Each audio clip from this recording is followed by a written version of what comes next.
Les coïncidences peuvent nous égarer, en astrologie notamment. C'est-à-dire que, par exemple, le cycle Saturne-Neptune n'a aucune valeur. Mais, comme il a coïncidé pendant une certaine période avec le passage de Saturne dans les phases solsticiales et équinoxiales, on a cru que ça validait le cycle Saturne-Neptune, ce qui est un mirage. Mais ce sont des mirages qui ont entretenu la mystique de Saturne-Neptune depuis les années 5, pendant plus d'un demi-siècle, pendant même 70 ans, puisqu'on en est encore, on en est encore là en 2022.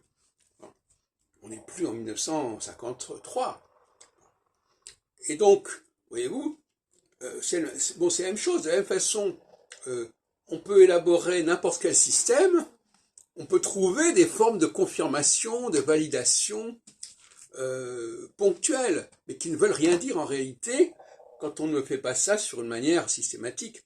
Effectivement, paradoxalement, le cycle Saturne sur le stèle de travail a permis de valider à la fois le cycle Saturne-Neptune de Barbeau et à la fois le cycle ACB de Eke. Parce que Eke travaille sur des périodes de 15 ans, alors lui il avait repéré que ces 15 ans c'était important. Le problème c'est qu'il a repéré 15 ans par rapport à 15 ans, mais il n'a pas repéré qu'entre les deux, pendant un cycle de 15 ans, il y avait au milieu un cycle de 7 ans. Ça lui a échappé, et donc il a raté le processus dialectique propre à n'importe quelle cyclicité. Bon. Mais effectivement, alors d'autre part, ce cycle de 15 ans, je l'ai déjà dit tout à l'heure, il ne se justifie, il ne peut être divisé. Pourquoi on a 15 ans?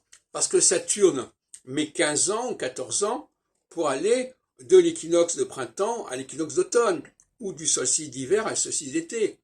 Et donc, voilà, ça justifie 15 ans. Tandis que Eke, lui, il justifie pas ces 15 ans. Il dit, j'ai observé tel et tel événement, mais il n'explique pas pourquoi astrologiquement, c'est un rapport, et il ne peut pas le faire parce qu'il n'a pas de référence astronomique précise. Il n'a pas de visuel astronomique, voilà, Saturne passe d'un tel endroit à tel endroit, voilà. Donc il ne sait pas d'où ça commence, d'où ça se termine, etc.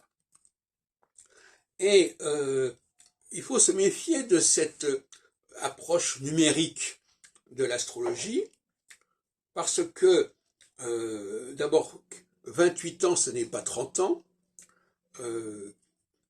et il peut y avoir des changements qui peuvent se produire entre 28 et 30 ans. De toute façon, bon, bref, c'est pas aussi simple que ça. Et puis, je répète encore une fois, on ne peut pas faire l'économie des périodes de 7 ans. Absolument. Donc un système qui ne prévoit pas des périodes de 7 ans, alors il faudrait que Eke arrive à élaborer un système qui lui permette d'intégrer des périodes de 7 ans dans son système, et tant que c'est pas fait, ça va pas.